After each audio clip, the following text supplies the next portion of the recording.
Tekmovalci so prišli v Novo mesto iz 18 držav. Glavnina tekmovanja je potekala v Olimpijskem centru, meti pa na stadionu Portoval.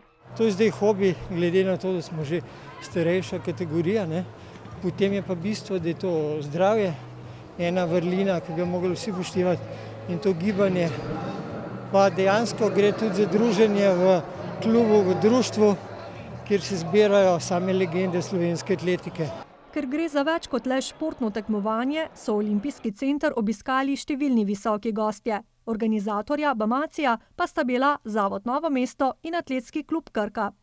Talking about competition, I am really very satisfied. I see that on the eyes of the organizers and on the eyes of the participants.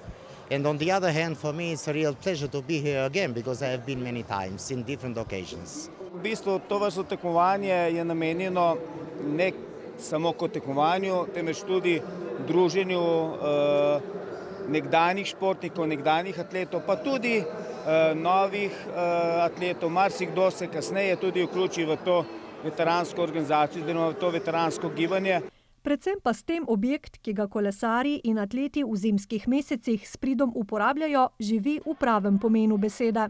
Zelo prav nam je prišel, tudi prvič je zdaj tako tekmovanje seveda sploh lahko v Sloveniji. Tudi korona nam je šla dosti na roke, ker se je zdaj sprostilo, tako da imamo lahko malo bolj sproščene ukrepe, da je več gledalcev in tako naprej. Ravno na račun tega objekta je atletski klub recimo samo v letošnjem letu pridobil vsaj 20% več kolajn na državnih prvenstvih, kakor sicer. Zaradi tega objekta imamo tudi več vrhunskih atletov, ki tekmujejo na največjih tekmovanjih, je prepričan Jeričak.